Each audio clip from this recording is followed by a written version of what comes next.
My brother called on a Thursday morning while I was pruning the rose bushes out front. I almost didn't answer. My phone was inside. The coffee was hot, and the roses hadn't been touched since my wife passed 2 Octobers ago. But something made me set down the clippers and walk inside. It was Dennis. Frank. His voice was tight. Clipped. Dennis never clipped his words unless something was wrong or he needed something. Usually both. Hey, I need a favor. I leaned against the kitchen counter. Sure. What is it? I've got a situation at work. Big one. I need to fly to Denver tonight, back Sunday. Can Maya stay with you? Just 4 days. My chest went warm in spite of myself. I hadn't seen my niece in 3 months. She'd turned 8 in April and I'd mailed a card because Dennis said the weekend wasn't good for a visit. Sure, I said. Of course. You want to bring her by tonight? I'm already on 71. Be there in 20. He hung up before I could ask about her school schedule, her allergies, whether she was still afraid of the dark the way she'd been last Thanksgiving. 20 minutes wasn't enough time to do much, so I just cleared the guest room of the boxes I'd been meaning to sort through since Helen died, put clean sheets on the bed, and pulled a juice box from the back of the fridge. Dennis's truck pulled in at 4:42. Maya climbed out of the passenger side with a backpack and a stuffed rabbit missing one eye that I recognized from Christmas 2 years ago. She looked smaller than I remembered. Kids usually look bigger every time you saw them. Maya looked smaller. Hey there, sweetheart. She walked to me and stood close, but didn't hug me. Just stood there, rabbit pressed against her chest. Dennis was already reaching back into the truck for her bag. I've got her clothes for 4 days. She knows the rules. He handed me the bag without making eye contact. Don't let her stay up past 8. She doesn't need snacks between meals. I looked at him. He had new lines around his mouth. Jaw set the way our father's jaw used to set. Dennis, come inside. Have coffee before you. Can't. Traffic. He ruffled Maya's hair once, perfunctory, like checking a box. Be good. He was back in the truck before she could respond, reversed out of the driveway without looking back. Maya and I stood on the front walk, watching the truck disappear around the corner. I looked down at her. She was looking at the space where the truck had been. You hungry? I asked. She shook her head. Didn't speak. That was fine. Some kids needed time. I grabbed her bag and led her inside. That first evening, she sat on the couch and watched cartoons while I made pasta. She ate maybe half a bowl, pushed the rest around. I didn't press it. Kids had off nights. I knew that from 31 years in pediatric emergency medicine. You couldn't force a child to eat, and you couldn't force a child to talk. You waited, and you paid attention to what they did instead. What Maya did was watch the kitchen doorway the entire time she sat at the table. Not the cartoons, not her food, the doorway. Like she was waiting for something to come through it. I slept lightly that night. Friday morning, I made eggs. Scrambled, the way I remembered she liked them, with cheese and a little too much butter, which Helen always said was my solution to everything. I set the plate in front of Maya and poured her a glass of orange juice and sat across from her with my coffee. She stared at the plate. Maya, you want toast with that? She didn't answer. Her hands were in her lap. She was looking at the eggs the way you might look at something you desperately wanted but weren't sure you were allowed to touch. Sweetheart, go ahead. Eat up. She reached out very slowly and picked up her fork. Then she stopped, put it back down. Something settled cold in my chest. I set my mug down carefully. Hey. I kept my voice gentle. Everything okay? She looked up at me. She had her mother's eyes, Dennis's first wife, who'd left when Maya was 3. Dark and careful, and older than they should have been. Uncle Frank. Yeah? Am I in trouble? I went very still. Why would you be in trouble? Her lip trembled. I didn't finish my dinner last night. I made myself breathe. Kept my hands loose on the table the way I'd trained myself to do in trauma bays when parents were watching and panic wasn't useful. You're not in trouble, I said.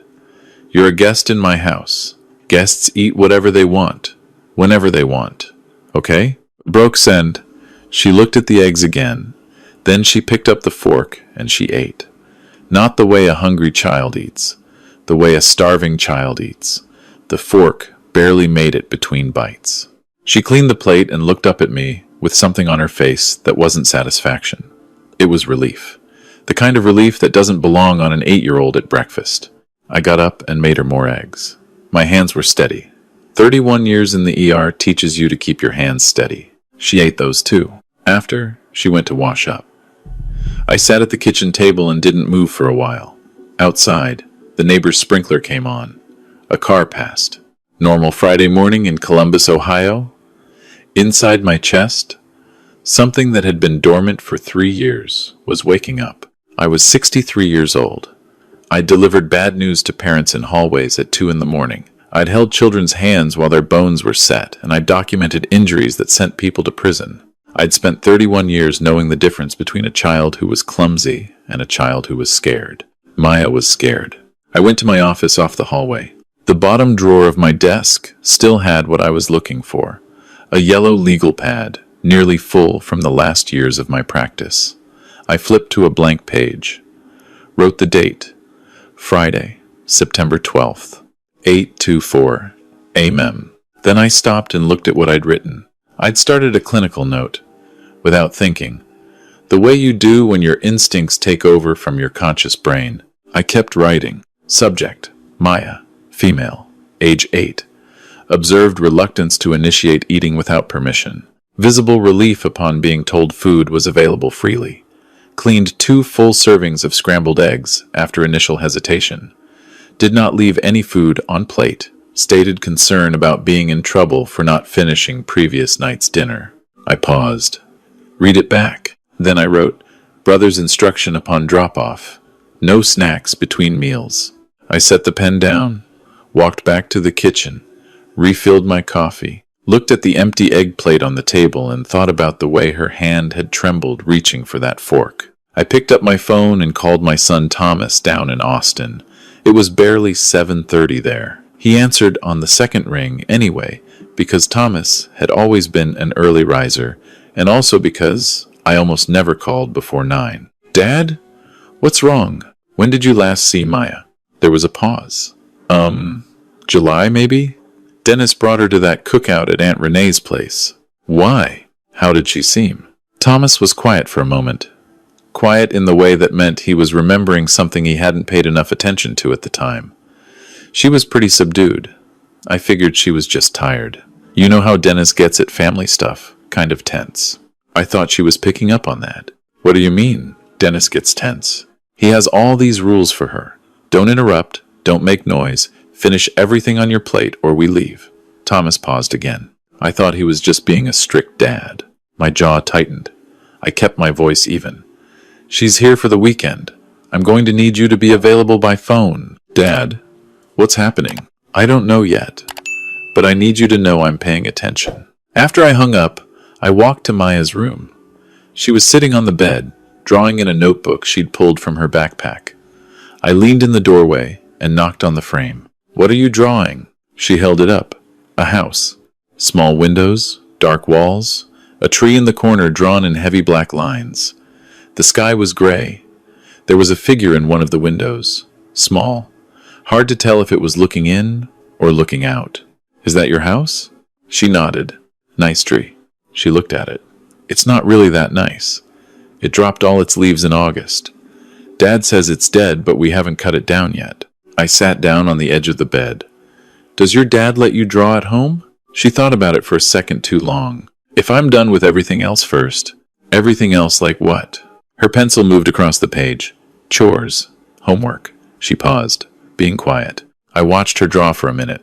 Then I said, casually, the way you learned to in pediatric medicine, what does your room look like at your house? Big? Small? She shrugged. It's okay. I have a lock on my door. I kept my expression neutral. Your dad put a lock on your door? From the outside, she said. So I don't wander at night. She said it the way kids say things they've been told enough times that they believe it's normal. From the outside.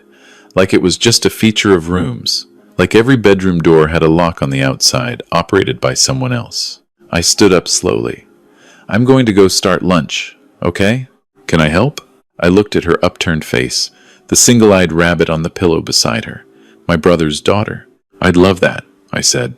She made the sandwiches herself, cutting them carefully into triangles the way Helen used to. While she worked, I took my phone and typed notes in the memo app with one hand, kept my eyes on her, kept my voice light. We talked about her school and her teacher, Mrs. Holloway, and whether she had a best friend. And she said she used to, but Kayla moved to Cincinnati in June. You must miss her. She put the knife down. I'm not supposed to call her because it distracts from homework. She picked the knife back up and finished cutting. That afternoon, I called Patricia Okafor. Patricia had been a CPS supervisor in Franklin County for going on 20 years. We'd crossed paths dozens of times over the years, written up the same cases from different angles, testified in the same courtrooms. She answered on the third ring. Frank Coleman. What the heck are you doing calling me on a Friday afternoon? You're retired. I have a situation. A pause. How unofficial. My niece is staying with me for the weekend. Oh no. Tell me what you need. I walked outside onto the back porch so Maya wouldn't hear, and I laid it out. The food hesitation. The question about being in trouble. The lock on the bedroom door. Patricia listened without interrupting, which was how I knew she was taking it seriously. Patricia always interrupted when something wasn't serious. Frank, that lock. I know. A child's bedroom door locked from the outside at night is a red flag, even standing alone, combined with food-related anxiety. I know, Patricia. I know what it is. I need to know how to do this right. Document everything. Photos, if there are marks. Voice recordings, if she volunteers information. Do not push her. Do not ask leading questions. You know this. I know. I asked a bad question on day 2 and spooked her. Then you know not to do it again. She sighed. Frank, this is Dennis we're talking about. I know. You're going to set a fire in your family that won't go out. There's a child sleeping 30 feet from me who locks her sandwiches into triangles like it might be the last food she sees today. Silence on Patricia's end, long enough that I thought the call had dropped. Document everything, she said finally. And Frank, don't wait too long. Saturday morning, Maya woke up early. I heard her before 6, the quiet, careful movements of a child who'd learned not to make noise. And I got up and found her sitting at the kitchen table in her pajamas with her rabbit, not doing anything, just sitting there in the dark. I didn't make a big thing of it. Just turned on the light, made oatmeal, let her add the brown sugar herself, as much as she wanted. She added a lot. We sat together while it got light outside, and she told me about a book she'd read in 2nd grade about a girl who could talk to horses. And I told her about a dog Helen and I had when Thomas was small. A beagle named Walter, who used to sit on the mail as it came through the slot and refused to move. She laughed. A real laugh. The first one I'd heard since she arrived. After breakfast, I got out my old Canon film camera from the hall closet. I hadn't touched it in years. Helen had bought it for me at an estate sale in 2011 as a joke, because she said the only thing I ever photographed was evidence, and she wanted me to learn to take pictures of beautiful things instead. I took pictures of beautiful things that morning. Maya in the backyard with the rabbit. Maya examining the bird feeder. Maya's hands cupped around a roly-poly bug she found under the porch step. I also photographed, as carefully and as naturally as I could, the bruise along her right forearm that showed when her sleeve pulled up as she reached into the garden bed. Finger-shaped, not fresh, a week old at least, faded to the particular yellow-green that I documented on intake forms more times than I could count. I excused myself to make lemonade and went to the office and wrote for 10 minutes straight without stopping. Saturday, September 13th, 10:47 a.m. Bruising observed on right forearm, dorsal surface, approximately 4 centimeters in length, consistent with adult grip. Coloring indicates injury occurred 7-10 days prior. Subject did not mention the injury and did not react when the arm was briefly visible. Lack of self-consciousness around bruising suggests subject has normalized its presence. My hands were steady. 31 years. That evening she fell asleep on the couch during a movie, and I carried her to bed and stood in the doorway watching her sleep for longer than I should have. The bedroom door was open. No lock, no outside mechanism. Just a room with yellow walls and the window cracked 2 inches, and a kid sleeping with a one-eyed rabbit tucked under her chin. I called Thomas. She's scared of something, he said. It's all over her face if you know to look for it. I know. Dad. This is Dennis. I know that too. What are you going to do? Whatever I have to. Sunday morning I baked biscuits. Let Maya cut them out with the old biscuit cutter Helen had used for 40 years. We had them with butter and honey, and she ate 4 and looked happier than she'd looked since she arrived. And then Dennis's truck pulled into the driveway at 11:30, and all of that fell off her face like someone had wiped a wet cloth across it. She got her backpack, got her rabbit, stood by the door. I watched the transformation, watched her pull herself in, make herself smaller, quiet herself down. 8 years old and already an expert at becoming invisible on command. Dennis knocked twice and came in. Maya, you ready? She nodded. She do okay? He asked me without looking at her. She was wonderful, I said. Dennis, stay for coffee. I want to talk to... Can't. He had his keys out. Say goodbye. Maya turned to me. Thank you for having me, Uncle Frank. She'd rehearsed that. I could hear the rehearsal in it. Formal and careful, and nothing like the girl who'd laughed about the beagle named Walter. I knelt down and hugged her. Her thin arms came around me, and she held on for just a second longer than the goodbye required. Just 1 second. I straightened up. Dennis was already at the door. I'll call you this week, I said. Sure, he said, and they were gone. I stood in the kitchen for a long time. The biscuit cutter was still on the counter, a smear of honey on the edge. I went to my office and called Patricia. Monday, I drove to the main branch of the Columbus Metropolitan Library and used their copier to make 3 complete sets of everything I documented. 1 set for Patricia, 1 for a lawyer, 1 locked in my desk at home. Old habit from years of knowing that single copies of important things had a way of disappearing. Then I drove to the office of Ellen Marsh. Ellen had been practicing family law in Columbus for 22 years. We'd worked opposite sides of the table in 3 custody cases back in my ER days, and I'd respected her every time, even when she'd beaten me. She opened the folder, didn't speak for 4 minutes, just read. Mr. Coleman, she said, this is thorough. I had 31 years of practice. She tapped the photograph. The bruise. Consistent with grip restraint, I said. The coloring puts it between 7 and 10 days before observation, which is within the window of Dennis's last confirmed contact with her before drop-off. She put the photo down. The food behavior you've described. The locked door. The locked door is the one I keep coming back to. She made a note. Do you know if this has been ongoing? No. I don't know the duration. I only had 4 days. And your brother? Does he have a history of this type of behavior? I thought about our father. Thought about the way Dennis had flinched when our father raised his voice at the dinner table, all through childhood, the way we both had. Thought about our father's belt and his particular talent for finding reasons. Our father wasn't a gentleman, I said. That's not the same thing. No, but it's context.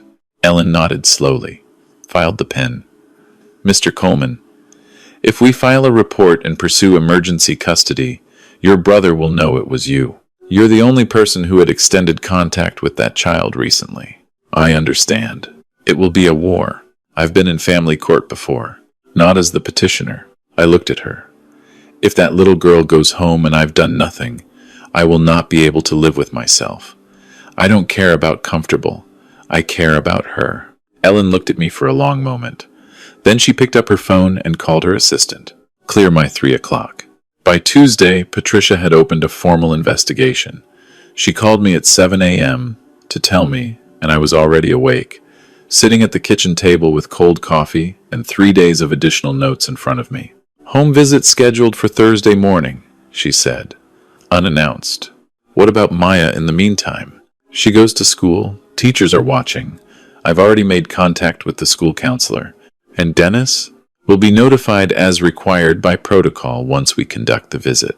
That gave me approximately 48 hours before Dennis knew what was coming. He found out in 36. Wednesday evening at 6:15, my doorbell rang. I wasn't expecting anyone. I looked through the window before I answered because 31 years in emergency medicine teaches you to look before you open. A woman stood on my porch, mid-40s, expensive coat, dark hair, expression that could strip paint. I recognized her. Renee, Dennis's girlfriend of 2 years, soon to be his wife, if the engagement ring I'd seen at Easter meant anything. I opened the door. Frank, Her voice was flat. "We need to talk." "I don't think we do." She walked past me the way people walk past you when they've already decided you're not going to stop them, into my living room. Looked around like she was taking inventory. "I know about the CPS report." I stood in my own doorway. "Dennis called you." "Dennis is a wreck." She turned around. "You have any idea what you've done?" "I have a very specific idea. He is trying." She pointed at me, and I noticed that her hand was shaking, whether from anger or something else, I couldn't tell. He has been through the worst years of his life. He lost everything with Diane, and he has been putting himself back together, and you just blew it apart. He locked his daughter in her room, for her safety. She sleeps and walks around at night. She could hurt herself. She told me about the meals, Renee. A pause. The finger came down. Kids exaggerate. She ate 4 biscuits at my kitchen table like she was afraid they'd disappear. I've treated malnutrition in children. I know what it looks like. Renee's jaw tightened. You are using that child to punish Dennis for whatever problem you two have had your whole lives. You were always jealous of him. That might be the single most ridiculous thing anyone has ever said to me, and I've worked in emergency medicine. I will tell the court you have a grudge. I will tell them you've been estranged from your brother for years. That you barely know Maya. I will tell them. Tell them whatever you like, I said. I'll bring the photographs. She went still. The bruise on her forearm, I documented it, photographed it, had it reviewed by 2 colleagues still in practice. Consistent with grip restraint. That's a clinical finding, not a family grudge. Those could have come from anywhere. They came from a hand. The question is whose. Renee stood very still for a long moment. The heat was going out of her face and something else was coming in. Calculation. If you pursue this, she said quietly, you will not see that child again. Dennis will make sure of it. Dennis can try. She picked up her bag. I want you to think very hard about what you're doing. I have thought about nothing else since Friday morning. She walked to the door, stopped with her hand on the knob. You don't know the full story. I know enough of it. The door closed. I stood in the living room for a while. Then I picked up my phone and called Thomas. Dennis knows. What happened? Renee came to the house. Thomas was quiet for a second. What did she say? That I'd be cut off from Maya if I continued. Are you continuing? What do you think? His exhale was long. Dad, you sure about this? I thought about Maya at my kitchen table at 6 a.m, sitting in the dark, not turning on the lights, waiting for permission. I'm sure, I said. The CPS visit happened Thursday morning at 9 a.m. Patricia called me after.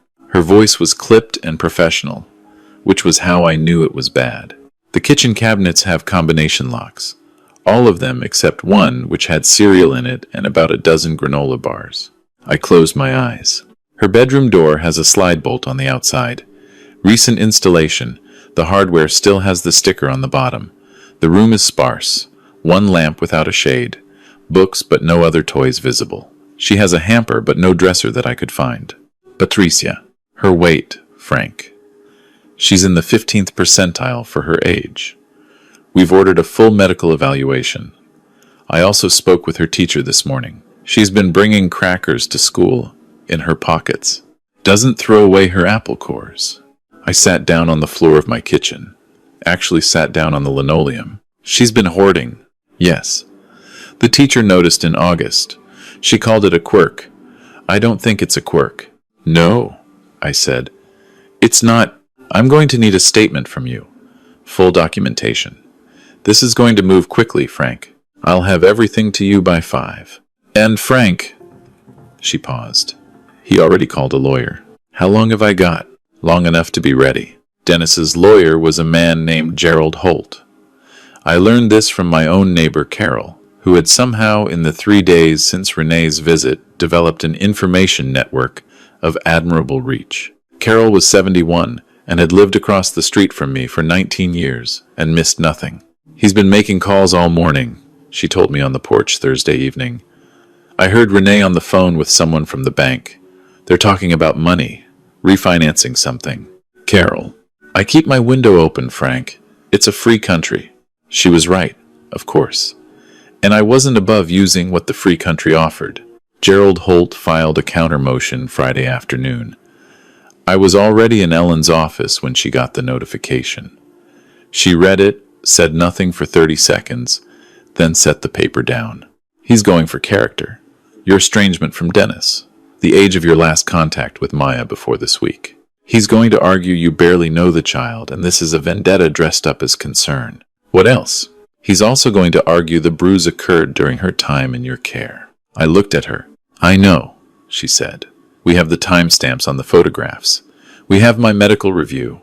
We have your documentation showing the discoloration was already fading upon first observation. It won't stick, but he's going to try it. And we need to be ready. What do we need? More witnesses. The teacher. The school counselor. Anyone who has observed Maya's behavior over time, not just this week. I called Thomas that night. He booked a flight from Austin for the following Thursday, 1 week before the hearing date the court had assigned, October 9th. I spent the next week making phone calls. Maya's teacher, a woman named Mrs. Holloway with 23 years in second grade and an expression like she'd been waiting for this call, agreed to testify. I've been writing things down, she told me. Since the beginning of the year, I didn't know what to do with what I was seeing, but I wrote it down, and I have photographs. She'd been photographing Maya's lunch bag, or rather the absence of one. Dennis didn't send lunch. Maya ate the free school lunch, same every day, and pocketed whatever she could fit in her jacket. There's a family in my class, Mrs. Holloway said, whose daughter has a nut allergy, and every morning the classroom aide checks bags for nuts. Maya's bag has never once had food in it, not in 8 weeks of school. The aide mentioned it to me in September. She thought maybe the family couldn't afford it. I started sending extra crackers home. Did Maya ever say anything? She said her dad said school lunch was enough and extra food made children soft. I wrote that down 4 times. The school counselor, a man named David Reardon, who looked approximately 25 years old but moved through the world with the weariness of someone much older, had already submitted a report to CPS through his mandatory reporter obligations.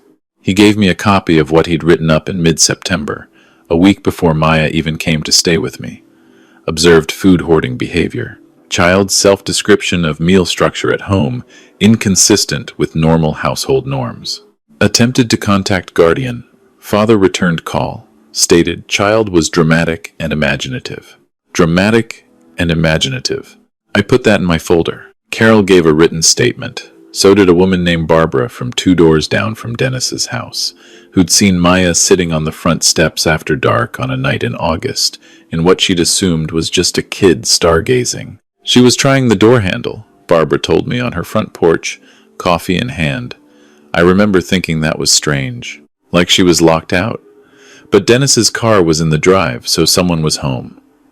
I watched for a few minutes, and then the door opened, and she went in fast. I figured maybe she'd been out playing and it had gotten late. The door opened from inside. I don't know. I just thought, kid got locked out, parents let her in.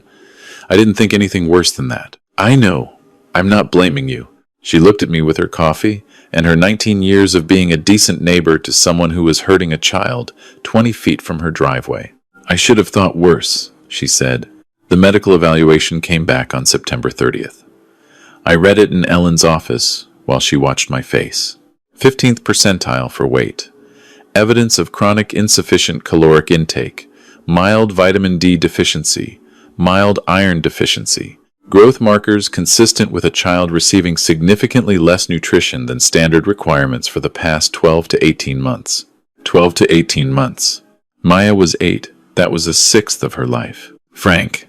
Ellen's voice was careful. Are you all right? I set the report down. I'm fine. She looked at me for a second. Then, Holt's going to depose you next week. He's going to press on the estrangement, on whether you had an existing conflict with Dennis. Did you? I thought about it. About Dennis and I as kids, sharing a bedroom in a house where quiet was survival and our father's moods were weather you tracked, the way farmers tracked rain. About the way Dennis had followed our father's example in everything, the posture, the jaw, the belt. About the way I'd gone into medicine, partly to fix things in a clinical setting because I couldn't fix anything at home. We didn't fight, I said. We just stopped being close. When? He married Diane. She was good for him. Then she left and he changed. That was 2019. And you kept your distance. I thought he needed space. I thought I stopped. I thought he was grieving. I thought the distance was him processing. I should have looked harder. Ellen nodded slowly. Don't say that on the stand. It sounds like guilt. Say instead, I noticed changes in my brother's behavior, and I respected what I believed was a need for privacy while he processed a difficult divorce. I looked at her. You're very good at this. I know. Gerald Holt's deposition lasted 2 hours. He was smart and precise, and found the gaps in my story the way a good surgeon finds the vein. He pressed on the 4 months between Dennis's divorce and my last visit. He pressed on why I hadn't asked more questions when Dennis dropped Maya off with so little information. He pressed on whether my medical expertise made me more likely to see pathology that wasn't there. I answered carefully, kept my hands still. 31 years. Did you believe your brother was abusing his daughter before this visit? Holt asked. I had no specific evidence of abuse before this visit. Did you have a reason to suspect it? I noticed Dennis had become more withdrawn and controlling in the years following his divorce. I had general concern but no specific evidence. So you had no concrete reason to surveil your niece while she was in your home? I had every reason any responsible adult has. She was a child in my care. You photographed bruising on her arm. I documented a clinical finding. I'm a physician, a retired physician. You had no clinical relationship with this child. I had a family relationship with this child. Holt looked at me. You reported your own brother to Child Protective Services.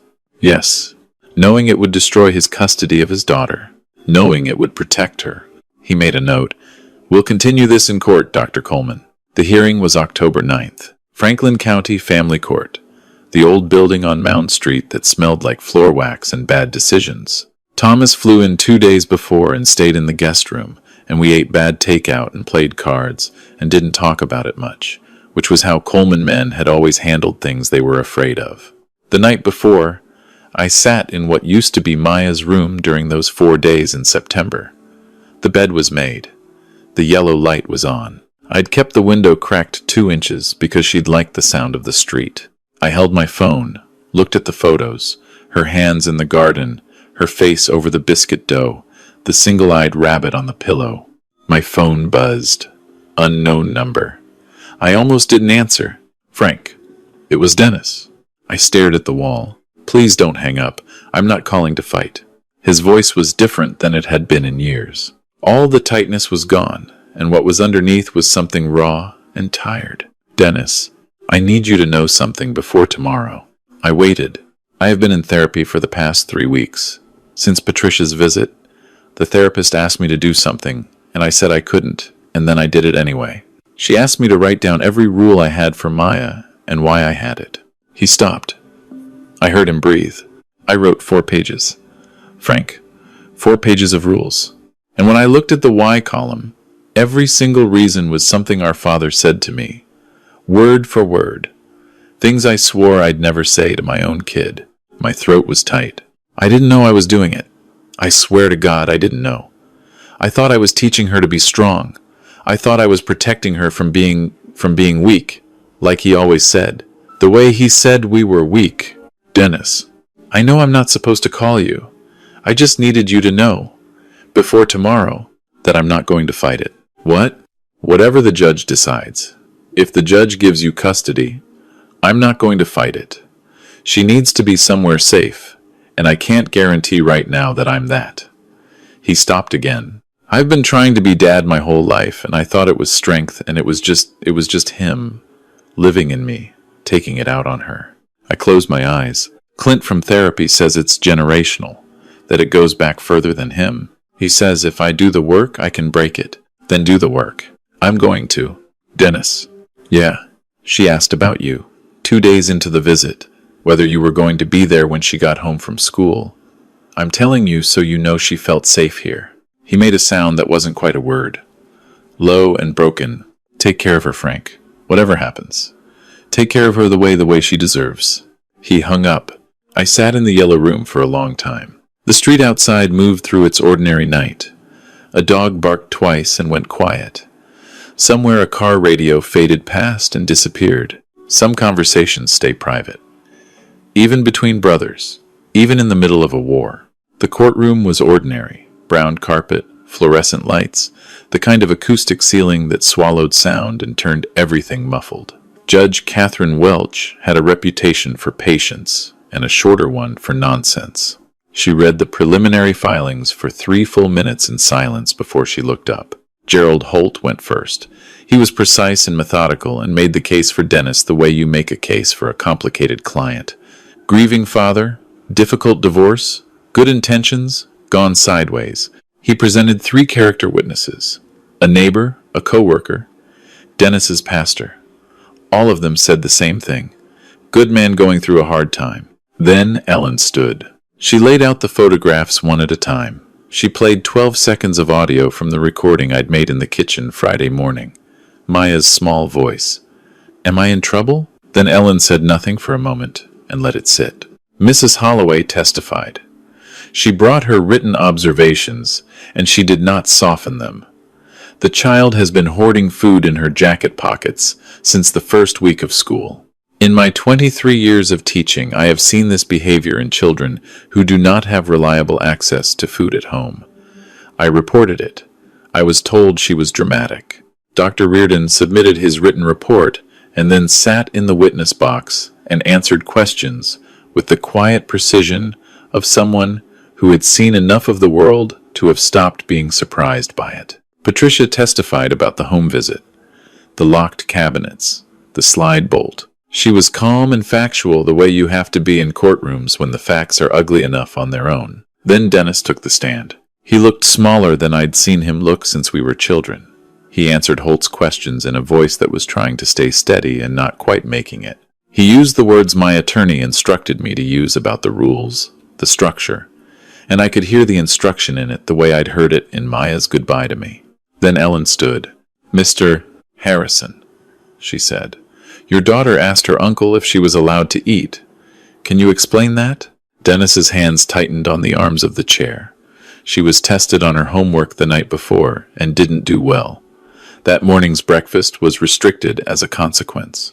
So she hadn't eaten since dinner the previous night. Correct.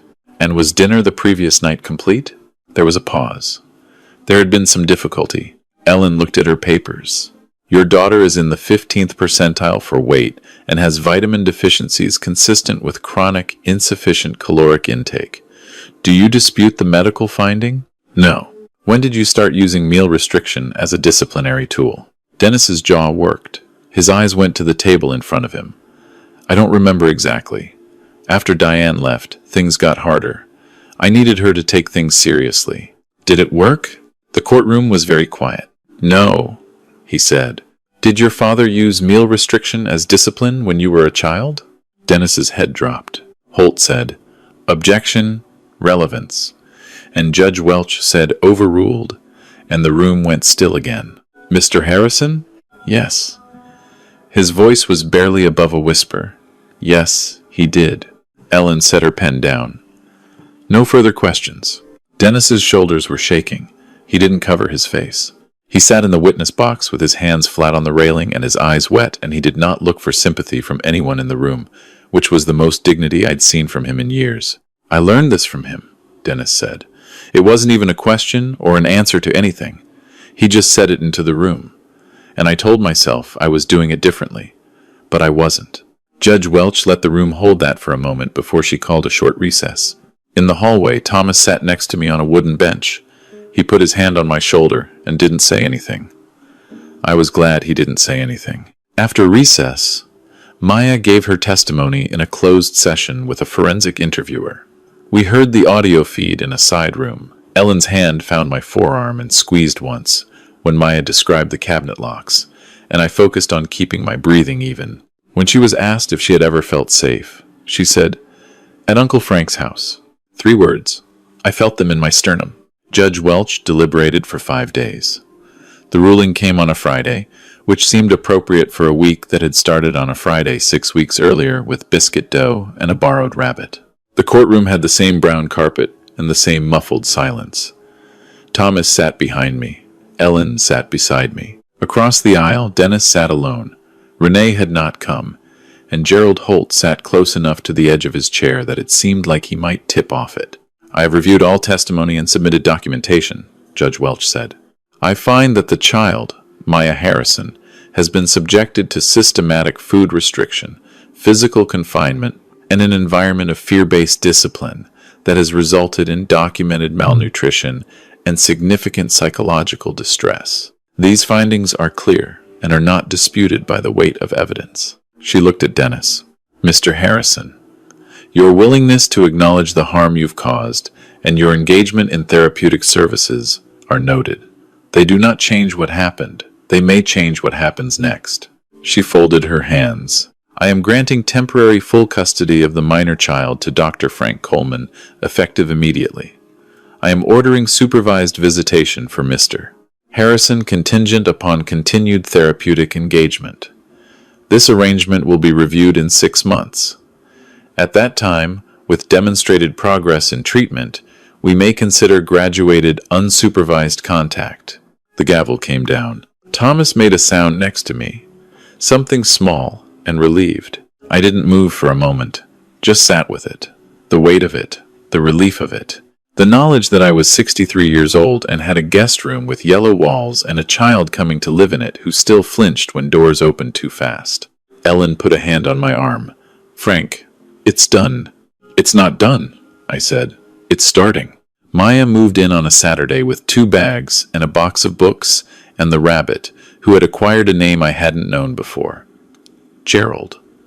I would not tell Gerald Holt this. Some things were private. She stood in the hallway of my house with her box of books and looked around the way you look at a place you've been told you're staying but don't quite believe yet. I showed her the room, the yellow walls, the window cracked 2 inches. "You can put things on the shelves if you want," I said. "This is your room. You can make it look however you want." She looked at the shelves for a long time. Then she said, "Can I put Gerald on the windowsill? Gerald can have the whole windowsill." She put him there, sat him facing out. He looked out over the backyard with his single eye while the afternoon light came in warm around him. The first week was quiet.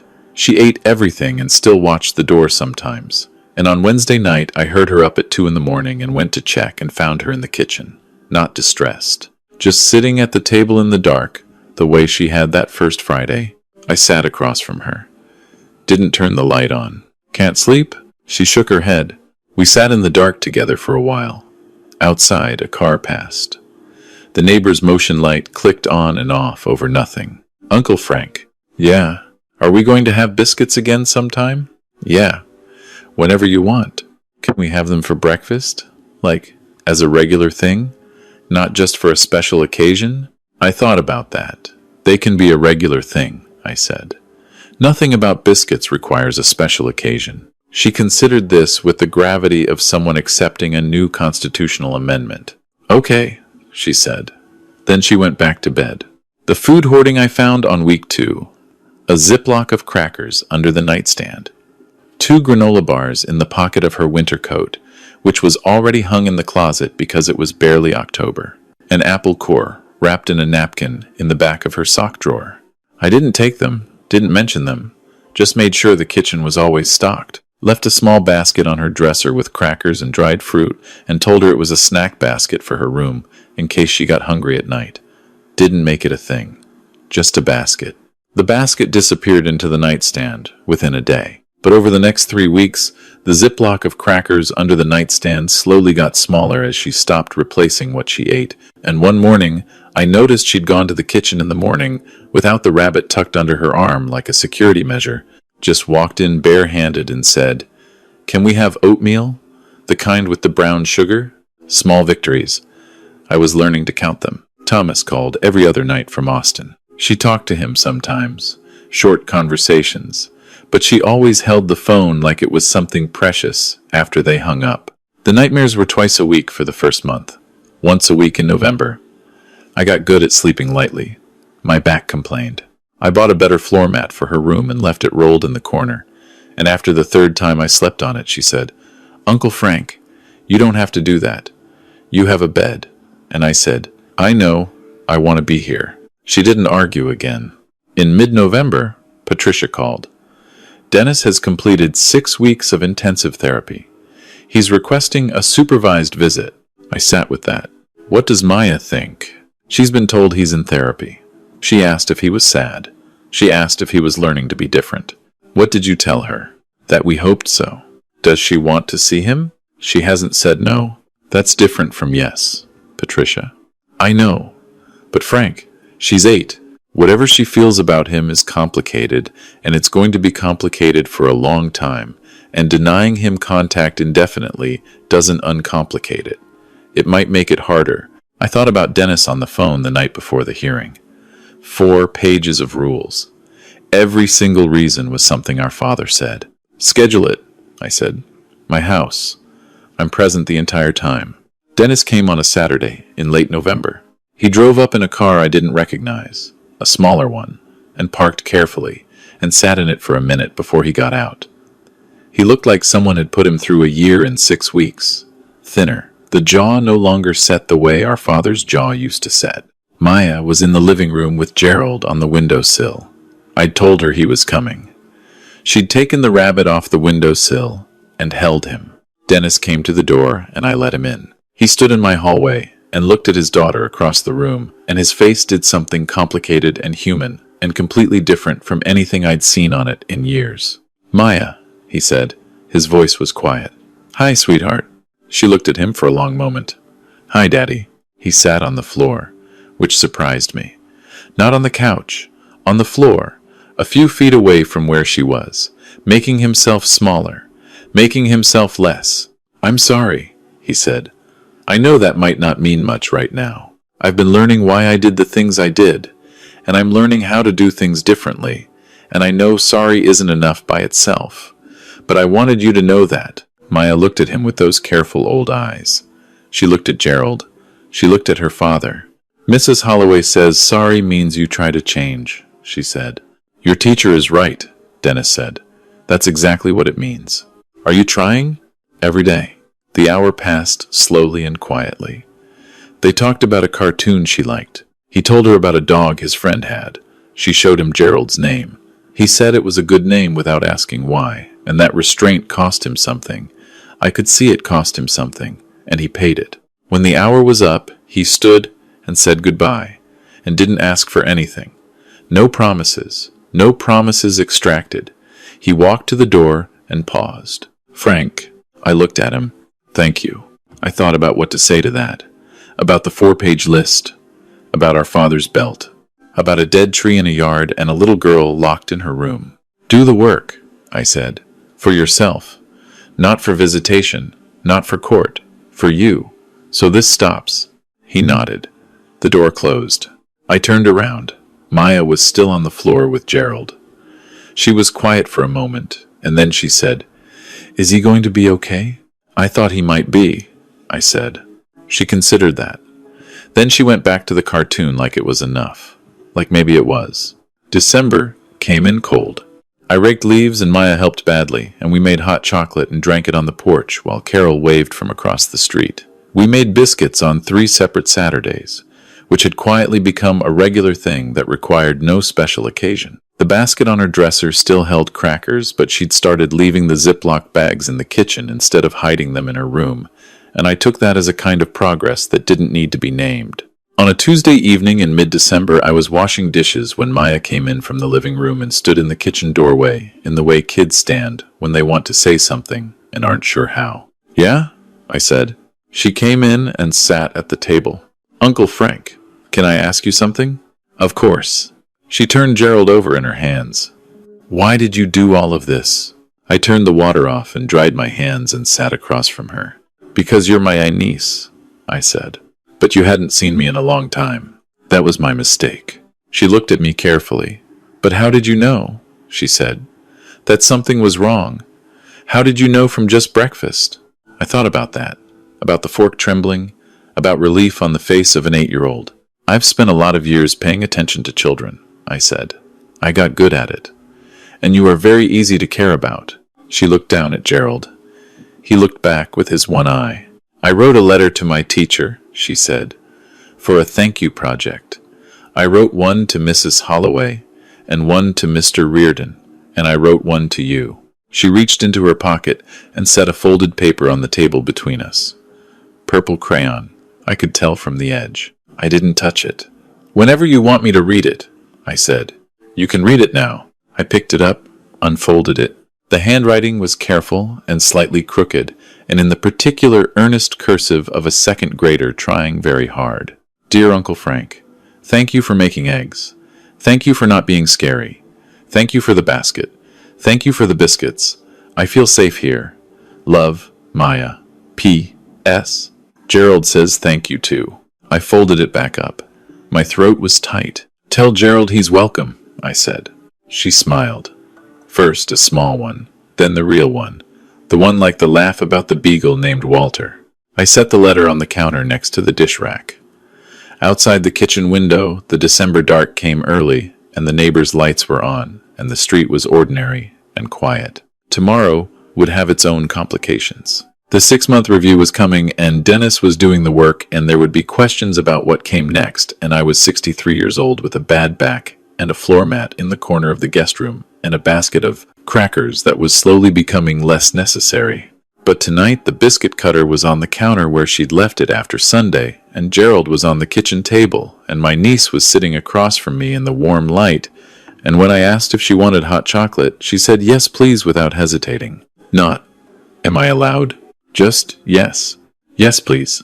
That was enough. That was everything. If this story meant something to you, please leave a comment and let me know where you're watching from. Subscribe to Stormborn Vengeance for more stories like this one, and click the next video to keep listening.